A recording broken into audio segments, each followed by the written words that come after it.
Welcome, everybody, to our famous Sunday gathering. Welcome, welcome, welcome. We're so glad you're here.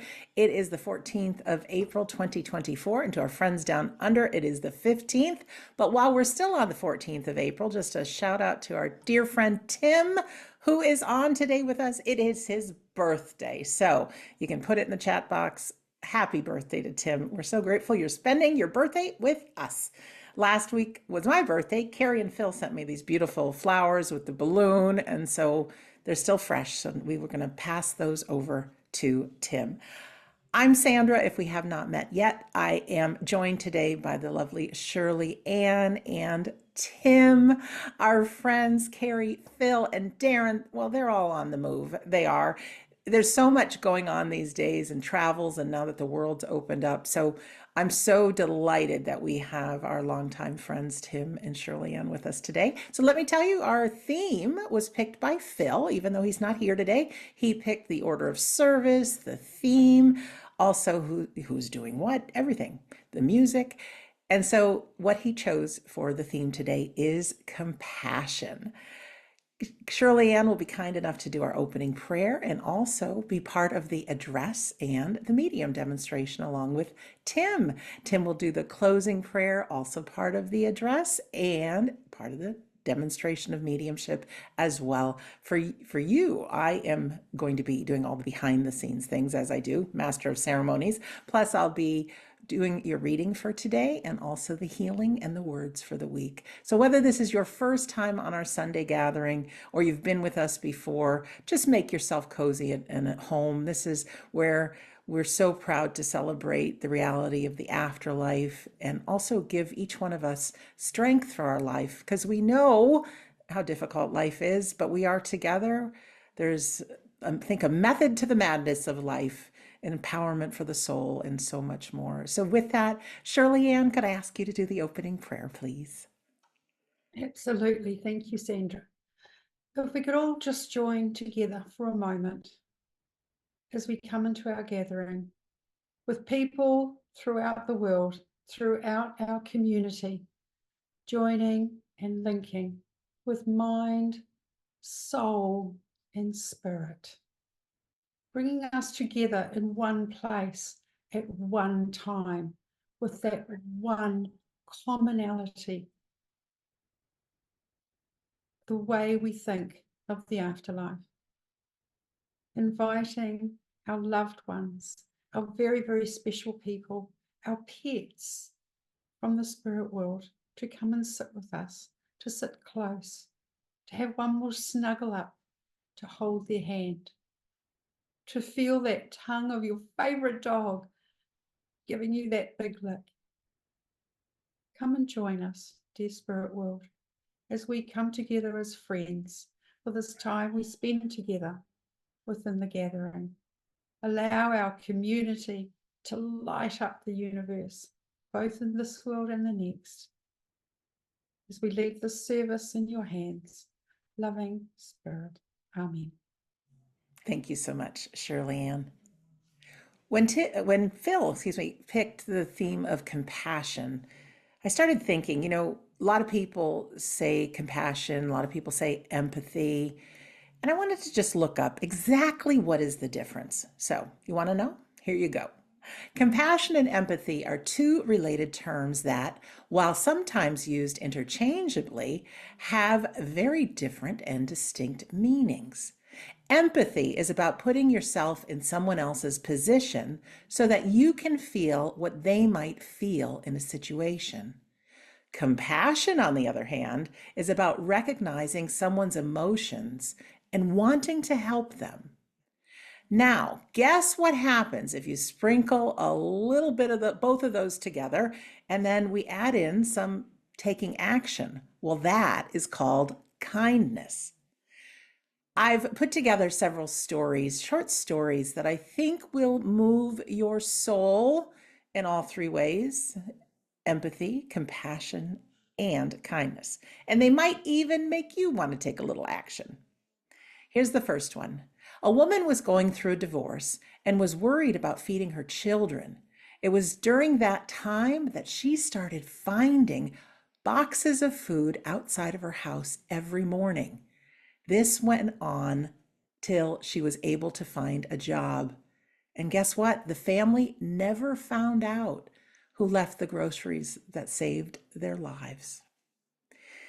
Here's another. Carlos Davis and his brother offered to help a woman who was paying for her gasoline and a few groceries with spare change at a gas station. After they paid her expenses, the woman burst into tears, telling them that she had just lost her husband a week earlier. When she asked how she could repay them, the brothers told the woman, just repay by paying it forward someday to someone else. Let me tell you about 9-year-old Marley, who had to undergo chemotherapy after she was diagnosed with a rare form of soft tissue cancer. When it was finally time for her to go back to school, Marley was worried that she would be the only one with a shaved head. To show that she was not alone, her best friend Cameron shaved her head too in solidarity. Following that act of kindness, 80 students and some of the teachers at Meridian Elementary School in Broomfield, Colorado, also shaved their heads in an event called Be Bold, Be Brave, Go Bald. Together, they raised over $25,000 for a cancer research organization called St. Baldrick's Foundation. Now, veteran Harold Percival, who served in the Second World War, passed away in a nursing home.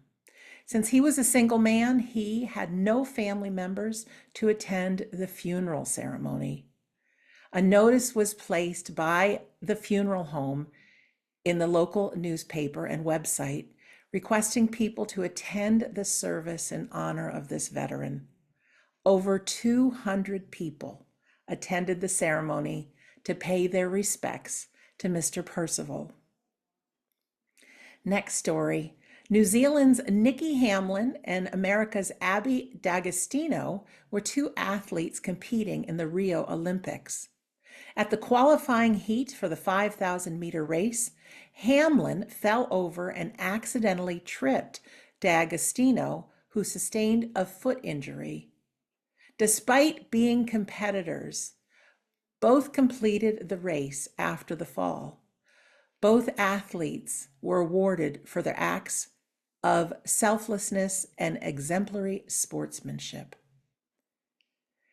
Next, when a woman on a local train saw a lady in her compartment struggling to find a ticket or money to replace it, she offered to help. After the incident, the two went on their way. However, a few days later, when the woman met the same lady at the supermarket, she wanted to repay for the ticket. I don't know if she ever took the money, but the two ended up being best friends for life after having that cup of coffee together. And here's just one more. A young man named Mark was walking home from school one day when he noticed that a boy ahead of him had tripped and dropped all of the books and everything he was carrying, including 2 sweaters, a baseball bat, a glove, and a lot of other belongings. Mark knelt and helped the boy pick up the scattered items.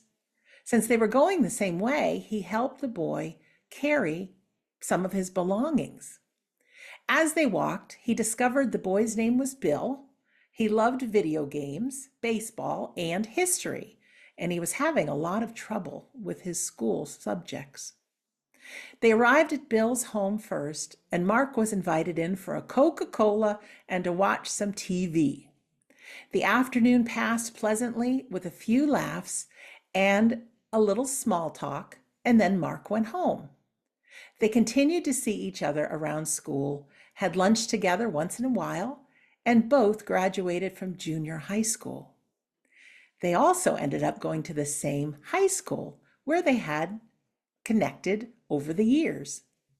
Finally, the long-awaited senior year came, and 3 weeks before graduation, Bill asked Mark if they could talk. Bill reminded Mark of the day they first met Did you ever wonder why I was carrying so many things home from school that day? Asked Bill. You see, I cleaned out my locker because I didn't want to leave a mess for anyone else. I had stored some of my mother's sleeping pills, and I was going home to end my life.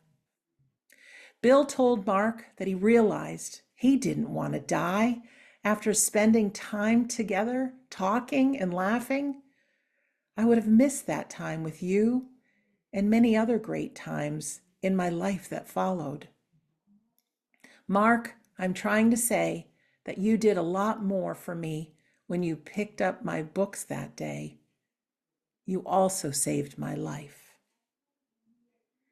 You never know, ladies and gentlemen, that one little thing you may do, how that might be just the thing that can not only help someone in their life, but give them life. Now we're going to go on to our healing. And for those of you who are new, this is a time where we just send our loving and healing thoughts to the world. If you don't know how to do it, I think the best way is to picture people and places and conflicts in the world happy, healthy, whole, peace, all of those good things.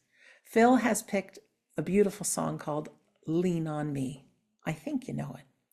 And when we come back, we are going to hear from, I believe it's first Shirley Ann, and then Tim, and then myself. Yep, it is for the address. Okay, here is our video for healing. And after that wonderful healing song, we come together just to think about our theme, compassion. Gosh, we all have so many relationships within our life. We have a relationship with our children. We have a relationship with our husband. We have a relationship with our own parents. We have a relationship with our pets. We have a relationship with our environment and the outer world. But gosh, if I said to you, how is your relationship feeling with your children or your relationship feeling with your husband? You might say loving, positive, caring. You might say a little dysfunctional at times, a little stressful. Sometimes it can be challenging. Sometimes you can find flexibility within those relationships. But when we think about the relationship we have with one of the most important people in our lives, the person that you were born with, and the person you will move on to your next stage of living with, is yourself. That internal person, it's always there, through the great, through the good, through the mediocre, and through the not so good. That person is front and center. So I think sometimes it's time to look at that person who stands with us so closely and how we want to treat that person, how we want to feel about that person. Do I treat that person as well as my best friend, as well as my mum, as well as my dad? Only you can answer that question. But if we actually take time to work out what that internal person is saying, how that internal person is feeling, we can cope with so many more things in our lives in better ways, in different ways, in more encouraging ways. Sometimes challenges come up that just we feel are way too much. But by looking at that internal person, that person inside, that person that's held my hand ever since I was born, that person is there to be that positive influence. So, how do we take care of that wee person inside? Do we listen? Maybe not enough. Have I learnt to relax with my internal me? Do I take on board too much of what other people think of what you're doing or how your life is? Dwelling on the past, Do we let the past go? We can't control the past. We can't do anything with the past, but the future has the possibilities. The future is the growth within all of us. So by that statement, I'm talking about letting go to move forward, letting go to be on the road to becoming a better you. Be positive in your thoughts and be mindful of how you speak. Be mindful of those words that leave your lips, because they all leave their little impression upon that poor little internal person that we really haven't taken enough notice of in the last how many 21 years we've been on this planet. But maybe it's time just to step back a little and savor those moments, savor the successes, however little or however big they may be. It may be just being able to get out of bed in the morning and feel great. It may be getting out of bed and not having a headache. It may be getting down to the shops in a timely fashion. It may be getting the kids all off to school in the fashion that you would like them to.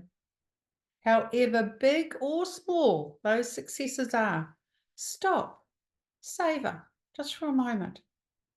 We live in a fast world and we're always on the move. We're moving to the next thing, the next challenge, the next piece of growth, the next thought. If we can just savor occasionally where we are, our success, and the fact that we're possibly making a difference. By being positive, it changes the way we look at the world. It can change our life choices. It can change our personality into somebody that we like looking at in the mirror. Now, that's a big statement, but learning to love yourself is part of being in this life experience. I'm not saying that life is all flowers and roses, because we all know it's not. But sometimes we just have to accept that that thing has happened. There it is. We're going to leave it there. We haven't forgotten it. It's been part of a past experience. And moving on, perhaps with things we've learnt, perhaps with not. But putting it in the place it belongs, in the past, and moving forward. So we can continue to grow and continue to function and hopefully continue to have a positive influence on the environment and the people around us. That little internal you has so much to offer. Oh my goodness, so much to offer. When you actually sit down and think, I've had 21 years plus where I am in this experience. How much have I been through? How much can I help the people coming up? How much can I learn from the people who've gone forward? We've got a lot of experiencing to do before we move on to any next stages of life. And that is what we're doing here, is having experiences. And that internal you absorbs everything. So I'd like us to be just a little bit discerning on what comes in and what goes out, and how we process what we already have in that little internal you. Because that's possibly the most important person in your life. It's the person who will be cheering you on, who will hold the tissue, who will help you through those nights where you just toss and turn because you have too much to do. That's the little one that will give you the encouragement. It was also the little one who will help you with your inner peace. And that again is another big statement. Inner peace. Something we all strive for, something that is an intangible experience, but one that is so absorbing and so loving towards the exterior and the interior of you. Just like to leave you with those words, just to absorb and see how you feel. Whether you look at them today, whether you look at them tomorrow, whether you look at them next week, or think to yourself, yeah, I'm going to take a little time to relax. I'm going to show myself a little bit of kindness. I'm going to show myself I'm not alone. Thank you.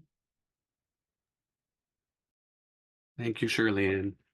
And continuing on with compassion, um, treating ourselves well is something that we need to be reminded of and to follow every day. And to have that compassion. When I look at the word compassion, I often sort of take the words apart, like with passion is how that breaks apart. And that seems like something that's at odds, though, because if you're compassionate, that seems very gentle. With passion, I usually feel there's uh, sometimes anger, sometimes, but excitement and lots of love, and it's loud and it's big and it's, fantastic and so noticed by everyone else. And sometimes it can be.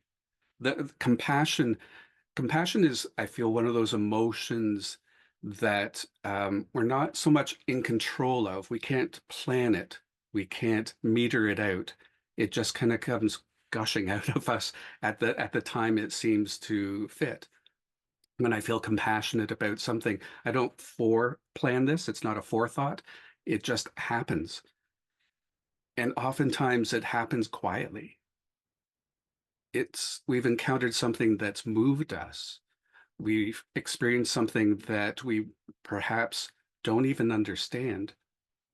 And I think there's the key between some of the other words that go along with that sort of gentle nature. If I sympathize with something, I would say that I get it, and I feel for you. Um, if I empathize for something, I've probably gone through that experience myself, and I can really deep down get all the facets that someone may be going through, good or bad. You can really empathize with them. And you can be compassionate through that. But I also feel that compassion doesn't have to have understanding attached to it. If something's going on, if someone acted in a certain way that just confounds you, or is out of the blue, or just not within your own experience, you can still feel for them. You can still get, even though I don't understand what's going on, I get it. I can feel for you. Versus sympathy, empathy, you're a little bit more in there, but compassionate just is a natural flowing out of well-wishing, of trying to understand, but not even having to understand. There's a certain grace to that. It's something that we don't have to immerse ourselves in. It comes out of us. It flows naturally. So when you feel compassionate, how do you feel compassionate? Um, and I think of, in a way, three sort of worlds. One is, what is my compassion for the other side? For those who have passed on, um, sometimes there are moments I wish I could have said more. I know that sometimes people pass and we don't have that opportunity, or sometimes there's ill feeling. And for us to be able to take hold of that, sort of experience that grace, and in that sense, maybe even forgiveness. And you might not understand what caused or motivated a certain action, a certain feeling, some words that we didn't want to hear. But now we understand a little bit more that that doesn't matter. They're no longer with us. We may wish we have said some things. We may have wished for resolution, but we definitely wish them well. We forego understanding. It's not needed. We can see beyond that and say that if there is something that caused that reaction to me negatively, if there was out of the blue something positive that even happened and I don't get it, I still love them. I still wish them well. And I know they're there. and I know that they will be there. And there's a whole lot in just that package that I don't really understand fully, at least on a mental side. Emotionally, it seems to be understood a bit more. I kind of get a bit more of what's going on, um, and it feels okay. And now that they've gone on to the other side, I'm okay with that. I may have to work on some stuff myself for resolution, but I realize they live their life just like everyone else lived their life. They had high days and low days. They had moments that they cherished. They had moments they wish they didn't have. And they went through it. They survived that and survived into another place. So I can sit back and admire that. I can respect that. And then I move my mind to compassion towards those who may be passing. There's various stages of that too, and I'm sure that everyone listening has someone in a various state of that. Um, for myself, I happen to have a family member who is in a long-term situation, and it's something that we're all having to adapt to. It's new. It's something we would never have wished for. We may have wished for miracles, and there could be a miracle upcoming. You never know. But there's a good chance that there aren't miracles and life will happen as it does, and that person will pass on. And instead, you wish for strength to go through that in absence of a miracle. I bring this up today. I wasn't going to bring it up today, but I bring it up today because it was probably one of the best gifts I've had for a while. And for someone who probably wasn't going to be able to wish me well today, I was sort of surprised to hear from them. And to be a bit more specific, there's memory issues involved, there's recognition involved, and yet there's sort of a breakthrough today through those two things for well-wishing. And so I don't understand all of what's going to happen and all that is happening. And I'm sure you've gone through that or you feel the same way currently. But I don't have to understand. I can meet that and just accept as far as I can. And again, the word grace comes in there. As best as I can muster that grace, I will be compassionate towards their needs, the things that need to be called of me that I never maybe knew I had inside. And so will all the other family members and the people that know that person. They will step forward as well. And they won't plan it. They won't think it through ahead of time necessarily. It will just kind of come gushing out of them, just as mentioned before, as compassion sneaks out. That's a great thing. And as Shirley Ann mentioned too, here's our current world, our physical world, and compassion for self and compassion for others, and not having to know every detail or work it out so that we understand it. Instead, it's an automatic reaction. It's in a sense innate love that steps out of us, allows us to meet that. We don't necessarily understand their situation. We may donate, we may give time. If someone cuts across the road in front of us in a car, we can meet that with anger ourselves. That's almost the with passion that I talked about. That's not the passion that we're talking about, though, that we want to talk about. We're talking about compassion.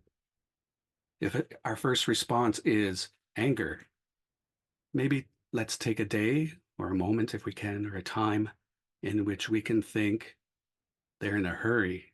They might have something that's quite urgent that we would never understand, we wouldn't know about. And that little change of mindset, even if we can muster that for just a little bit of time, returns to us as grace. We don't carry the negativity. We aren't heavy, and we can go on our way just a little bit lighter. And known that there's a little bit of ourselves that we've kind of recognized deep inside who we truly are, one who accepts, one who's willing to take things at odds, stand up, and just say, let's not take it personally. It's not always about us. Let's make it about somebody else and maybe what they need. So that's how I look at compassion today. And I thank you for listening. Thank you. Sorry, Thank Tim. you. Thank you. Thank you. Thank you, Shirley Ann. Beautiful words. Thank you, Tim. And if you joined us late, today is Tim's birthday. So happy birthday, Tim. We won't let you forget that. Talking about compassion, you know, that song, Lean on Me, just hit me in a way it hasn't hit me before. When you think of little kids, parents take care of kids. Sometimes you're on an airplane or train or something, and someone will hold the kid. Just let me help the mom. Lean on me for just a moment. And as I age, I noticed this with my grandmother before she passed, and my mom's getting older too. She'll be turning 82 on Thursday. Lean on me. When we get older, we need somebody to lean on. Can happen, may not happen, but can happen. And I was just thinking about how much love that I have, not only for my mom, but my grandmother, for people in my life. And as we age, we all need someone to lean on, right? So it might be physically, it might be because we start slowing down a little bit. It might not be any of that at all, but we just need a friend. We need a playmate. We need somebody to listen. We just need somebody to lean on. I think my message today with compassion is that we look for opportunities that we can be there in whichever way somebody needs somebody to lean on, that we show up. I was interviewing some folks this past week, and one nice lady had said that in her deepest grief, she channeled that grief looking for opportunities to help others. And it gave her life to be there for somebody to lean on her. And I thought, you know, that's really a nice way of saying it. I know in my book, I talked about one thing that definitely helps while we're grieving is to be of service, maybe to volunteer, do something in your loved one's memory. But anytime we focus on someone else, our problems aren't really present. You know, it's nearly impossible, if not totally impossible, to think two thoughts at the exact same time. We may think we can, but if we're truthful, we cannot.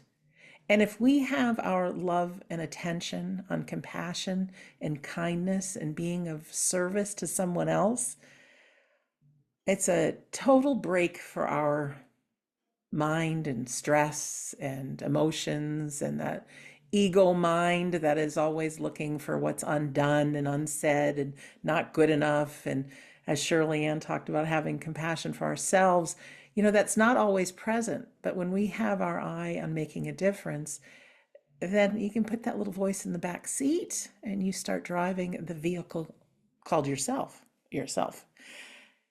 I also think about fear. You know, speaking of older and needing someone to lean on, I just turned 58 this past week, and you can still see the birthday flowers and balloon from Carrie and Phil behind me. So kind of them to send. But when I think about that, now my mom has had children, right? So I'm right there for her as she gets older. And my brain goes, well, who's going to be there for me? Well, that is the ego, right? Because even if I don't have any kids, I do have some nieces and nephews, but there's no guarantees in life, is there? No guarantees. And so I think it's so easy, especially watching people growing older. You may not know this, but it's a part of our humanity. When we get older, many start to worry more. And we have biological changes. And so worrying is one of them. Fear is right in there, tied in. And not that I've hit that stage yet. I'm sure it's coming. But when I think about fear, someone very wise once told me that when we're taking action and when we're being present in that present moment, the fear is gone. So we spend, and again, this goes back to that little ego mind, so much time getting ourselves all worked up, whether we can handle something in the future. And all we need to do is relax in the present, be 100% present with whoever we're with or whatever it is that's causing us the fear, and that fear is gone. And there's also some good news is we can handle anything, even if you don't think you can.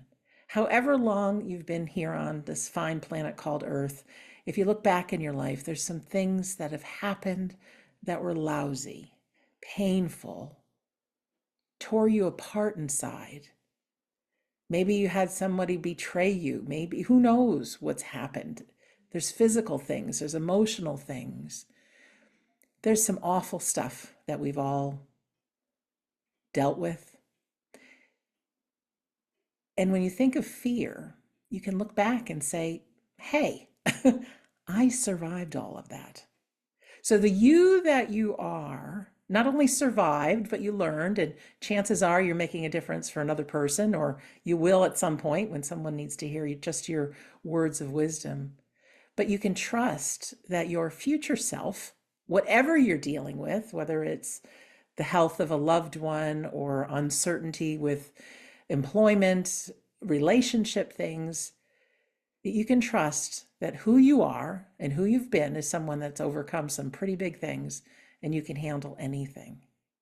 So while my fear, it's not real fear, but I think about it sometimes, getting older and what's it all going to look like. Most people that I've talked to that are 80s, 90s, they still feel like them inside. You don't feel like an 80 or 90-year-old. Just your body parts aren't working the same way, and maybe your mind isn't working the same way, but we still feel like us. So that compassion that Shirley Ann had talked about towards ourselves, it's for every day. And not only that, when I say lean on me, it's also so important to ask. People love to help, don't they? They do. People love to. They love to make a difference. But sometimes we just need to speak up when we need some help. So if there's people in our community, you need a little help, share. We've got the great Facebook group included. We're here. But people want to give, people want to be compassionate, but sometimes we need to love ourselves enough and be compassionate with ourselves enough to say, I need a little help. All right. I don't think I have anything else to share on this matter called compassion. I think between Shirley Ann, Tim, and myself, we've given you some gems. And now the thing is to remember them if you can. And if you can't, show a little kindness. We're going to move on now to our demonstration of mediumship. We're going to have Shirley Ann demonstrate, and then Tim, both kind, loving people who are volunteering their time with us today, and we're so grateful for that. If this is your first time at our Sunday gathering, or you just need a little refresher course on how our medium demonstration works, listen in closely. First of all, as you see Tim, Shirley Ann, and myself as representatives of our human community, and we have over 100 people with us today on our Sunday gathering, we'll get some representatives from the spirit world.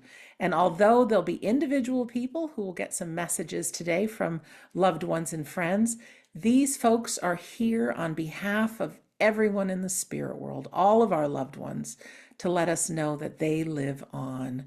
So you may hear just how close they are. There's times through our demonstrations we've heard that people are witnessing things in their life. Sometimes there's beautiful messages, and if you listen in like that message is for you, try it on, because these folks in the spirit world, they're very clever people. They sometimes deliver messages that I think we can all take. So like I said, like Shirley Ann, Tim, and I are your representatives. We're going to get a group of people from the spirit world representing all of them. Shirley Ann and Tim will invite those in the spirit world that wish to work with them to make their presence known. These folks in the spirit world use their thoughts, their feelings, their memories. They sprinkle it all in their own unique manner. It's not easy being a medium because you really have to trust that what's coming into your mind, your feelings, your imagination is coming from the unseen world, from people, and not your imagination. It's hard to do. I'm sure they get butterflies in their bellies before every demonstration, but it's more important to let these folks who no longer have a voice to be able to share their messages. So they put aside their fears as best they can, and they're here to serve us. So you'll hear when they demonstrate, they'll give a few initial bits of information about the spirit person that has connected with them. So when they do that, wait till they sum up who the person is. You know, they might say it's a parent or what they did for work, who knows. But if you can understand all the information about the person that they shared about, as your person, could be a friend, it could be a family member, maybe somebody you worked with, maybe somebody that's kind of in your circle, but maybe not too close. But if you can recognize all the information as your person, we want you to press your raise hand button. Now, this is always a good time to get a little exercise. Find that raise hand button on your device, press it for me up and down a few times, because you'll see it goes from raise hand, lower hand, raise hand, lower hand. Why this is important is because sometimes there's two or more people that can take all the information. So you really want to listen in. And if the medium says something that does not fit your person, you want to lower your hand. So ideally, we're left with one person with their hand up.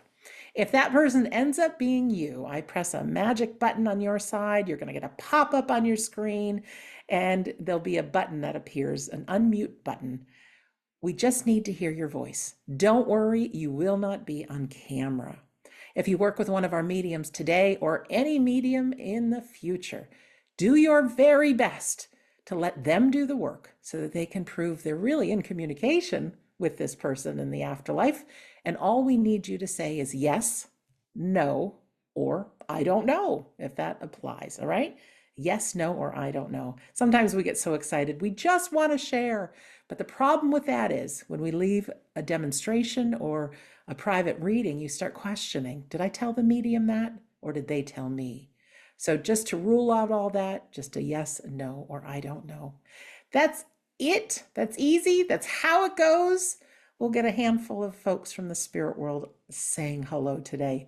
But before that, we always want to play a feel-good piece of music. And today, Phil has picked Just the Way You Are by Bruno Mars. And this goes right along the lines of compassion and having that self-compassion. It's a beautiful song, and I'm going to play it. And when we'll be back, we'll be with Shirley Ann. She will be our first medium demonstrating today. So as I find the video, we're just going to do one more shout out. Happy birthday, Tim. I love a birthday. I hope everyone let that sink in. You are amazing, just the way you are. Shirley Ann, my friend, hello. Hello, and Sandra, I can't agree with you more. What a gorgeous video. I hadn't seen that one before, and I just adore Bruno Mars. So, now as I move my mind to the spirit world, I feel I have a gentleman with me, and I do feel this would be a gentleman who is looking for his wife in the audience we have today. I do feel the lady I'm looking for would recognize he loved fishing. He loved fishing, and it wasn't just throw you a line over the wharf or at the beach. He would go out on boats fishing, and that was one of his most loved pastimes. Can we throw that out, please? Absolutely. All right, friends, who can understand this information? Go ahead and press your raise hand button, please.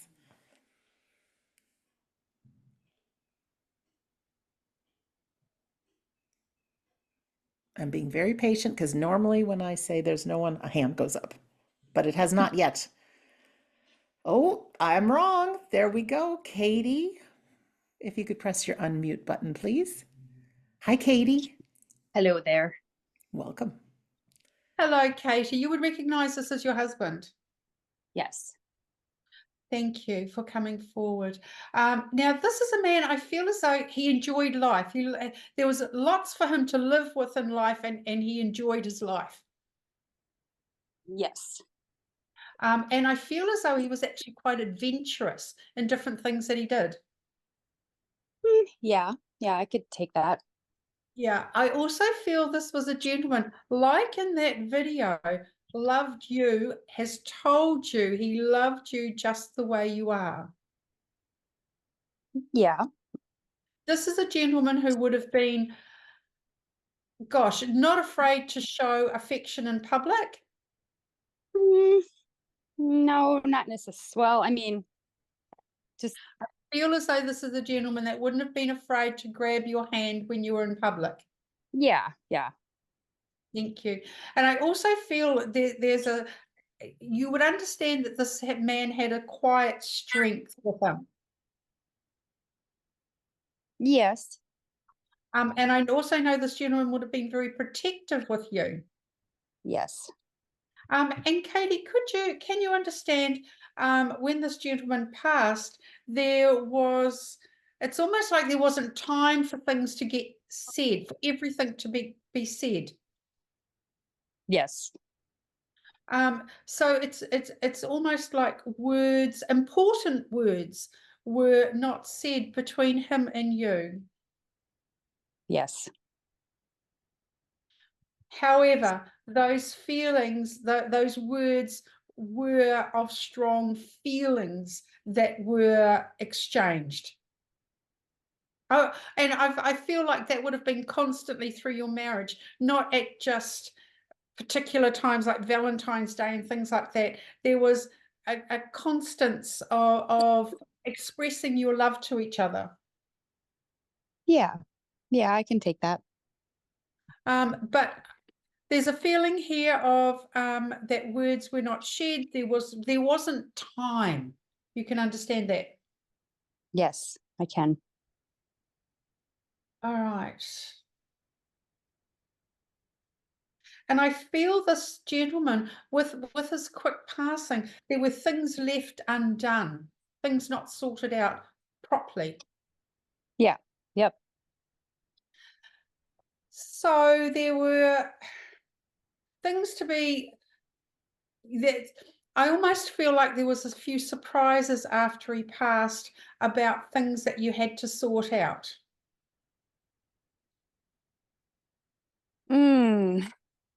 Yeah, I could take that, I suppose. Yeah. Okay, well, maybe not surprises so much, but there was more to sort out than what you thought. Yes, yeah, that would fit more. Thank you. And I do feel around him, with his passing, there were a lot of people that were almost stunned that of his passing when they heard. Yes. But I do feel as though when he passed, you couldn't get around everybody. It almost wasn't possible. That he was not around everybody. No, that you couldn't get around everybody and let them know, because I feel this is a well-liked, well-known gentleman. Yes. And I know he was dependable and responsible. Yeah. You- Yep, I could take that. Yeah. But what I really want to express, the feeling that he's giving me here is, when I look at you, you look the same as the day I met you. Can you understand that with this gentleman? Yes. There's I can't express the amount of love that's coming through. He's so anxious about trying to get that over to you. Can you understand that? It's like that final kiss did not happen. Yes. I do feel as though he is aware of, Katie, of tears that you're still shedding. Yeah. Yeah. And I even feel today there's things that you come across that you didn't realize was still around, or a person that you hadn't spoke to. I feel like his passing is still coming up on a regular basis. Oh yeah. Yeah. Absolutely. And I feel as though I feel as though there's just been an occasion where you and others actually raised a glass to him. Oh yeah. Yes. because I know that this was a very social man. He did have an awful lot of friends, Yes. but I also know where he worked, he was so well respected. Yes. And Katie, am I correct in saying that this was a self-employed gentleman? Mm, no, not. No. He had it odd. It was, not. But he would have been responsible or helped other people in his workplace, Yes. Yeah. because I know that he knew his job really well. Yes. So it's almost like I'm showing others, I'm teaching other people. Katie, I really want to leave you with his love. This man, it's as much as you crave for those last few words that were not said, and that last kiss, that last touch. This gentleman feels the same way. Thank you. Understand that it's like two hearts were together, and two hearts are still together. Thank you. I can definitely take that. Yeah, I also want to touch on the feeling that you've had, you've been through, and it's still with you, of really, how am I going to go on without the biggest love in my life? Yes. But this gentleman is closer than what you know. All right, you knew in life he would always be there to support you. He will always had your back. He was always the protective one around you. Nothing has changed. That's fantastic. Thank you. Okay, we just sit with that love. Thank you.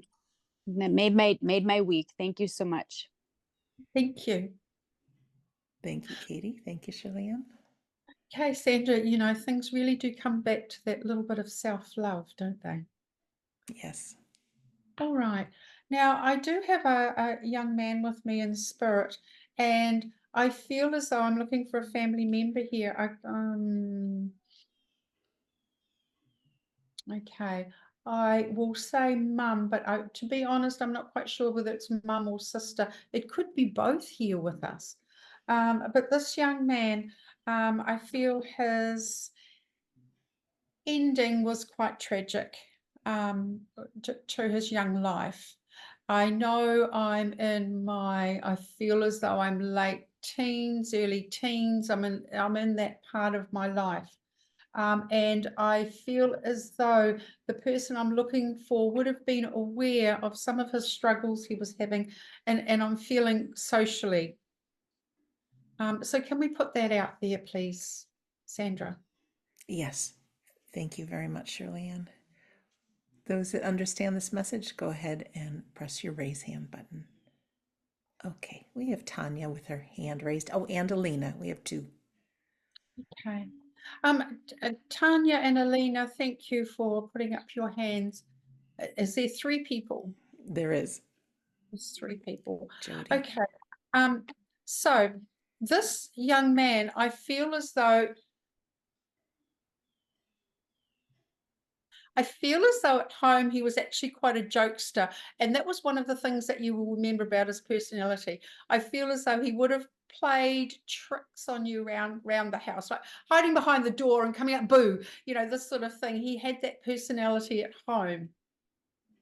Are we All still right. with us, ladies? Let's see. Do all three of you understand that information? I think we're down to two, Tanya and Jody. I do feel as though this young man would have had a sister. Two, please. Has a sister. Thank you. All right, Tanya, I believe we have you. Tanya, if you could press your unmute button, please. Hi, Tanya. Hello. Tanya, Hello. you can understand this as your son. Perhaps a tiny bit older. Okay, but you can understand this as being your son. I think so. All righty. I feel as though this young man has been past a few years now. Not too many. Not too many. I don't want to interrupt, but we have another woman with her hand raised. Same Okay, name, but different spelling, Tanya, just to let you know, Shirley Ann. okay. Is that the Tanya that was with us at the beginning? Mhm. Okay, so I will say Tanya C. They're both Tanya C's. That's Oh, me. Yeah.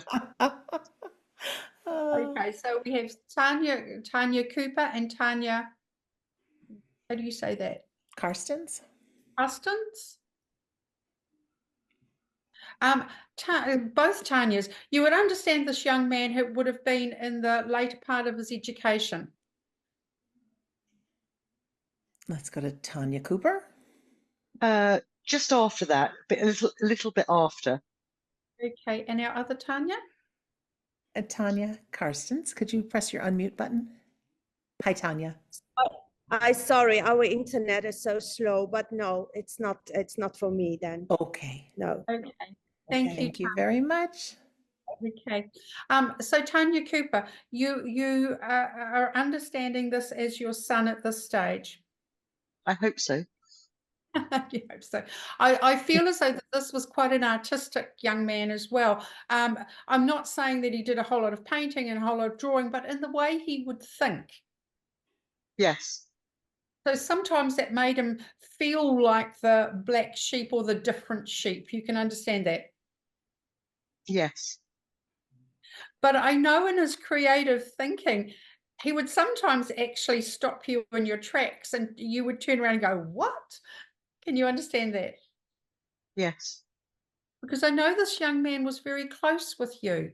You had a very good Yes. rapport with each other. And I know that you would talk a lot, so you would understand the struggles that this young man was having socially. I'm not sure. Okay. All righty. Because I feel as though you would understand with him that things around him you felt or you knew were starting to get on top of him, because I feel like things Yes. are piling up. And Yes. I know I'm struggling to see a way through this. Yes. Righty.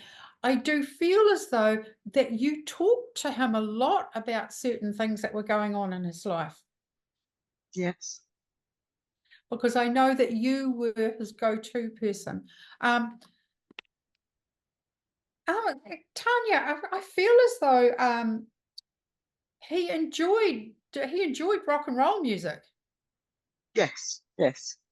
Okay, because I feel that would have been constantly playing at home. Am I correct in saying he actually played an instrument? No, no. No, but you can remember that music, that loud blaring music being on at home pretty much 24/7. Yes. Okay. I do feel as though this young man, I feel as though he almost also had kind of two sets of friends. It's a really good set of friends that you approved of, and another set of friends that were not so. Can you understand that? Possibly, yes. So I want to say your son he found it easy to move between the groups. Yes. Yeah. Thank you. And I also feel as though, okay, I also feel as though the young ladies were aware of his presence. I think so. Yes. Yes. I know that this was a young man, particularly around you, was very well spoken. Yeah. And he was very kind. Yes. I also feel as though this was a young man that would just do things around the house. He didn't have to be asked. If he felt Uh, like it, they were just done. Occasionally. Okay. I do know, though, you would often go into his room and pick up many dirty clothes, Yes. because I could feel that washing basket would have been piled high. Yeah. And can I say there was an incident, because I feel as though he would have sometimes put his own washing in a washing basket, but I feel as though there was an incident where you found a piece of food amongst it. Quite possibly. Quite possibly. Yes. Like, I feel like it's a piece of pizza or something, and it's stuck in these Yes. clothes. Quite But possibly. very much a typical young man. I Mm. feel as though you'd also be aware that he got quite bored with school. Yes. And it never really seemed to fulfill him. Yes. But I do feel as though he's making me aware that you weren't quite sure where to put him or what to do with him. Sorry about that. I also know, Tanya, you still have a lot of photos of him around the house. Sorry, could you say that again? I also feel as though that you have a lot of photos of him around the house. Yes. And he's quite proud of this. It's like he's standing next to one of his photos and go, "That's me, that's me." But I do feel as though there's one particular photo that you pass quite a lot during your day, Yes. and with the position that it is. And I know that you talk to him, Yes. and it's almost like with the way the photo's taken, it's almost like you feel as though he's going to answer. It's almost like I'm waiting for the answer. Yes. But this young man is making me very aware of the struggles that the family have had since his passing. Yeah. Because I feel like there's been a lot of changes through the dynamics of the family. Yes. So there's been things that yeah, I feel as though also there's been other members of the family pass to spirit as well. Not since his passing, but before. Yeah. Okay. Would you be able to accept though that then their passings were around his passing? Prior to. Yes, it was like there was a lot to cope with all at once. Yes. But this gentleman's making me very aware for you at the moment, very aware of our theme of self-compassion. It's Yeah. almost like there's a feeling here of, he's giving me the impression that you're doing a lot at the moment all at once. Yes. Yes. And I feel like there's having to be decisions going snap, snap, snap, snap. Yes.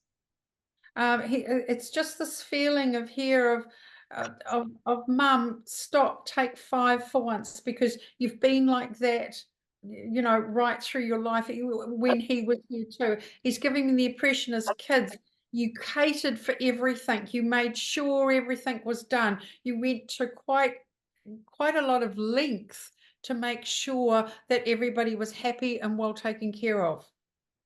Yes. And there's great appreciation for that. Great appreciation for that. This, there's a feeling here of I wouldn't have got to where I got to had that not been in place. Because I feel as though there was a period where you were having to do that on your own. Yes. And this young gentleman is making me very aware of the struggles that you'd gone through. But Tanya, I want to leave you with a lot of love.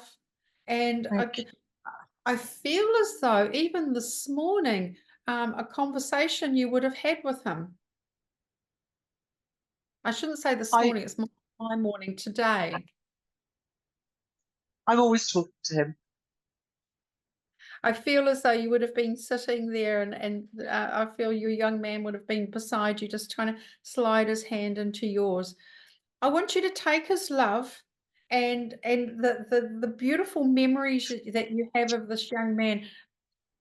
He has them of you as well. Thank you.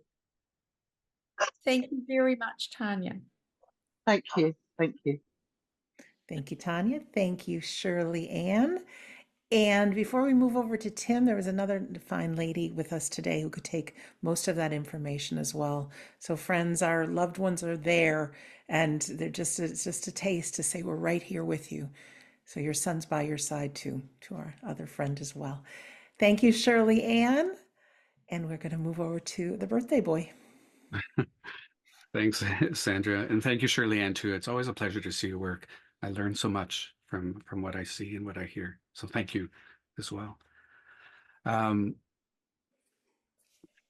Now, as I'm becoming a little bit more aware of spirit world around me, I am getting also a sense of a young boy, but I would want to say that this young man is below, he's preteen.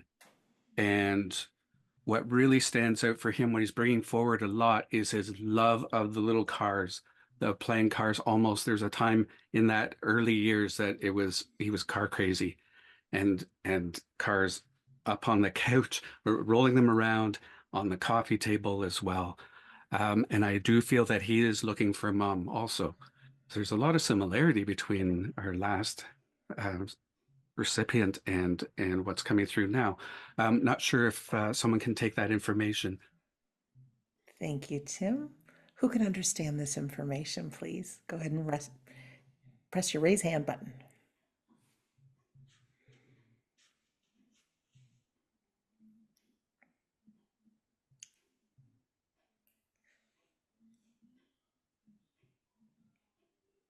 No hands up yet. Let me just check with Jody because she had her hand up before. Jody, could you take this information about your son with the cars? No, her hand is not up. Okay. Okay, that's fine. Oh, So- she says yes. Hang Okay. on. Let me get to her. Hold on, Jody. Let me just fill. We got a lot of. Jody, if you could press your raise hand button, there's actually two. You may have shared your link with someone, and two have signed in with your link today. All right, Jody, if you could press your unmute button. There you are. Hi, Jody. Hi, Hi, Welcome. Jody. How are you? I'm okay, thanks. Okay, good. So you can understand that information so far, correct? Passing before preteen, and also just the love of those little, they're not Tinker Toys, they're like Hot Wheels. Does that make sense? Yes, he played with Hot Wheels all the time. Okay, and those Hot Wheels, it feels like he had a variety of them, and he would love to have them going up and down the arms of the couch, all over the furniture. Yes, Yes, and actually all over people too. People in the furniture, they didn't stand in the way. It seems like that was his way of bringing them into the play. yes, Yeah, and there's also he'd be absolutely doing the sound of the engine, the vroom vroom everywhere. And it feels too like there are times to get him out of the house to go some places, he was allowed to take one of the cars in his pocket. there was something like that, but it wasn't. Okay, I'll take that Quite as a that. no because it's not quite there. Now, I do feel that there was a time there where it didn't go through his whole young years, but it was definitely a mad obsession for a very solid year or two. Yes, Okay. However, having said that, I do feel that play was what was short-lived. He actually held on to them even beyond the time that he was madly in love with playing with them. yes, Okay. And I want to go back to the play with the automobile. I feel very much he loved to interact with the family. He loved to know, and I feel it keeps on going to you. I feel very much that he loved to play on his own, but then bring in someone else. yes, His mind, though, is just a mile a minute. He seems like very creative, very chattery. yes, And it even to the point where, and I'm kind of doing it too, there's so much going on there. He has a hard time getting all of those words out.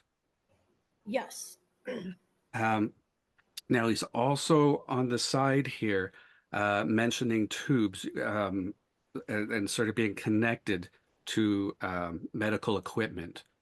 You would understand that? no, No, okay. There seems to be a time with him where the carefreeness alters into kind of a serious health. yes, Okay. And he was he's very brave about it. I feel like you would remember there were moments of fear, but then he faced those moments of fear quite head on. Yes. And in fact, I get from him that he would even try to soothe yourself, other family members, but I feel very strongly he wants to refer to you. Yes. Shortly after he passed, I felt him soothing me. Okay.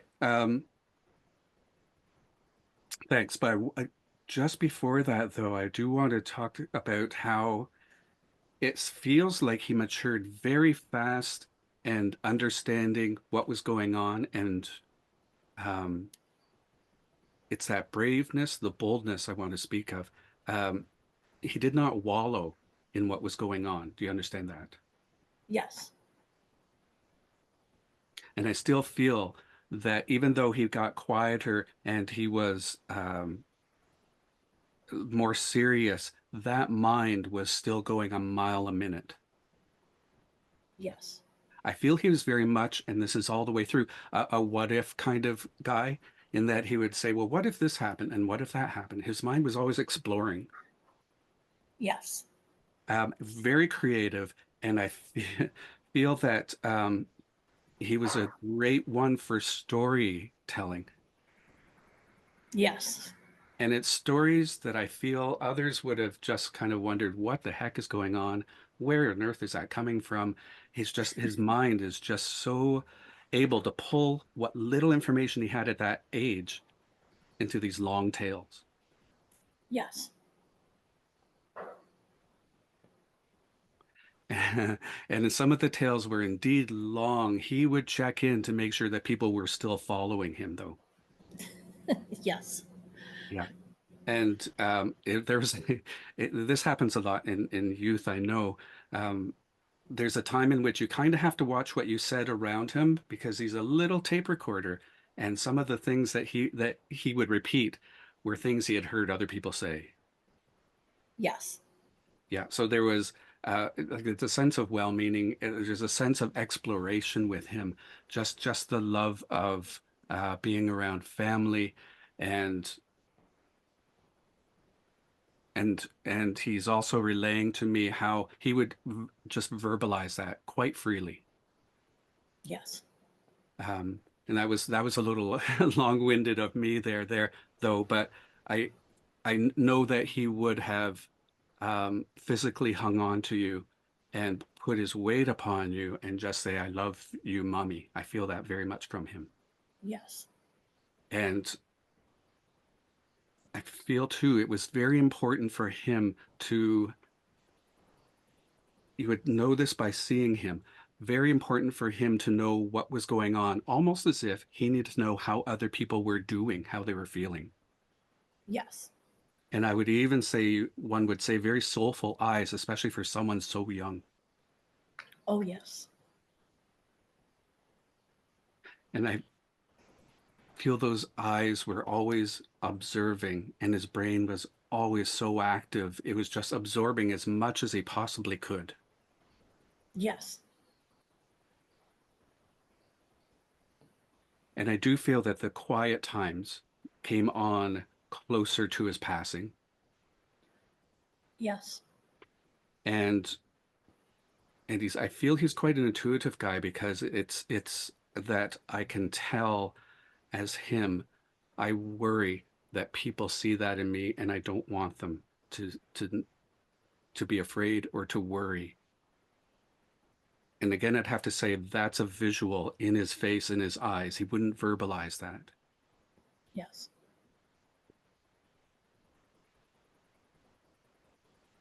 And he's also letting me know, you had just mentioned for a little bit there about after kind of hearing from him around, I feel as if that playfulness shortly after his passing, there would be things that would sort of tip over or noises that would just kind of sound like something falling or just, and you might not be able to see something, but there were signs like that were going around. Does that make sense? No, but he did other things. Okay, so there's signs there. It's And I know some of the cars are still with us, his toys. Yes, they've been passed down to his nephews. Yeah. And that's absolutely love because someone else gets to play with them. Someone else gets to adore them as much as he did.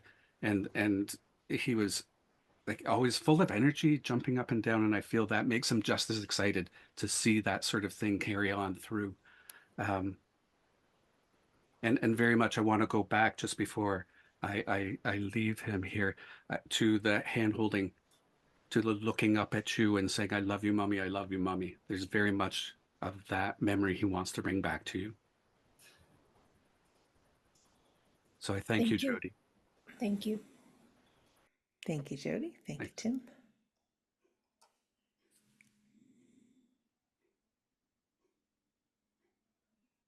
Hey. I'm looking for that reconnection again. And I actually feel I'm now with a older gentleman, older than the young boy is what I'm meaning, still a young man, and just the love of chocolate for this young man who's passed, so strong. It's a it's a bad habit of his is the chocolate, but it feels like that was a motivator for him.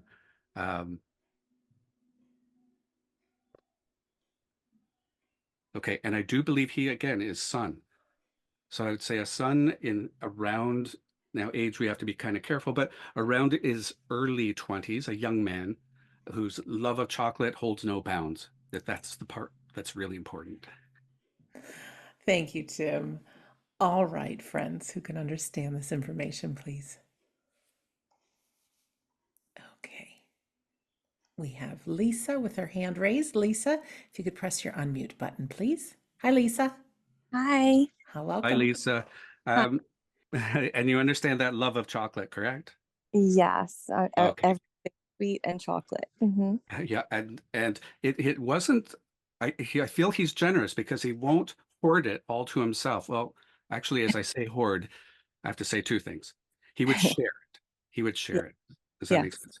But Yes. he had a hoard, it seemed. There was always chocolate around him. Always. Yes. Yeah. And he's impressing me that it could be dark chocolate, but milk chocolate was the number one.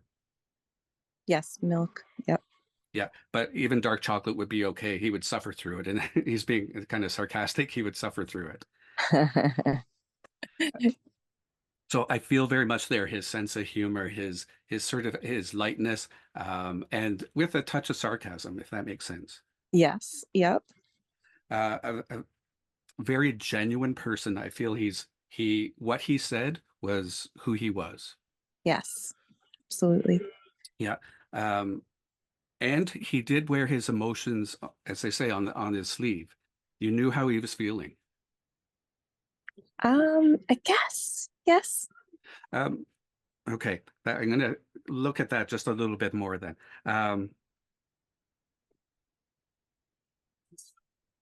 Because okay, so there's a sense here with him that yes, there were some privacy things. I feel that like in his mid-teens, he did have that privacy stretch as normal. He would keep Mm. things to himself, but I feel that he wasn't afraid to express emotions. Right. Yes. Yeah. Yes. So he didn't know everything he was feeling, perhaps, but Right. when he was feeling something, you could really tell. Yes. He would tell me everything too. So. Yeah. Okay.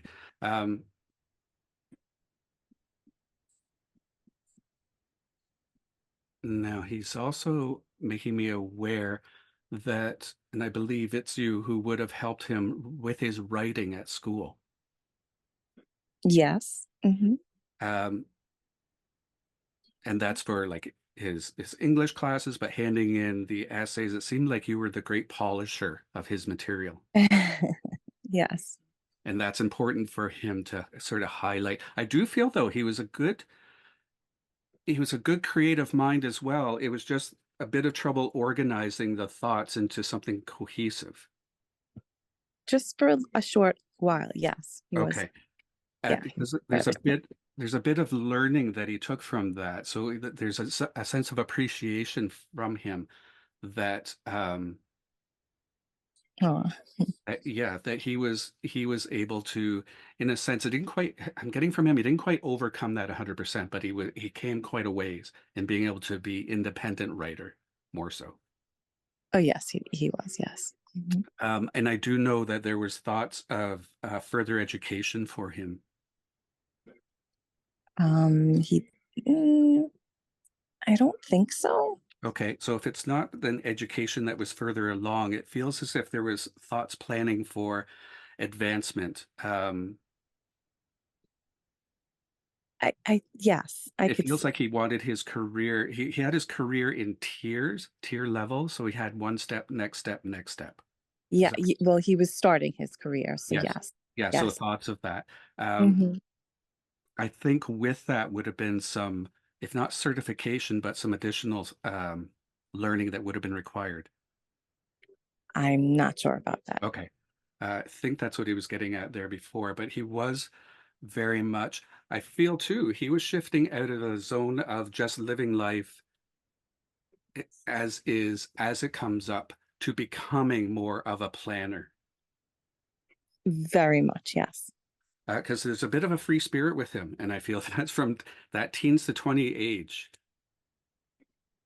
I'm not sure about that. He Okay, was, yeah, it's let's kind of more like a profiler and okay, let's have a look at that because I feel there's a lot of experiences that I want to go through. Um, he was one that wanted to try new things and not necessarily be one to be so repetitive in experiences.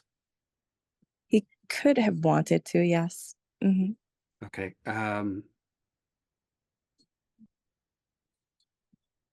You'd understand a record collection with him, or probably a CD collection. Not not a collection. He did love music, but not Okay. Because it not seems as if, and maybe he had it as a playlist, because he seems to, there are certain things that had to be a certain way always. And I feel food was one of them, yes. and music was another. Okay, yes, but definitely food and Yeah. And yeah, he knew what he liked. Um, he has that open mind, but I also feel as if once he found it, he's got it, and that's what yeah, he's going to keep. yes, yes. Hmm. Yeah. And very much that was his security. Very much that's I feel what he looked for in yourself as well, in is gaining that security, Hmm. um, and feeling safe. Because that's very important that he says that right now from him, is that you made him safe. Oh, thank you. And and I feel that's where he wants to go today. It's just that Hmm. acknowledgement of the role that you played in that, and in the developing, in seeing where he needed help, stepping right in there and doing so. And he knows that's your nature. He's passing along. Um, and I get from him that that sometimes goes unacknowledged and maybe even unacknowledged by yourself. It's part of that self-care, the compassion for self that we started talking about, and Hmm. that Shirley Ann brought forward. He's Yeah. he's pushing a bit of that in your direction. That yeah, Oh, take notice of yourself and give yourself a bit of that space because you help so many people as much as you helped him.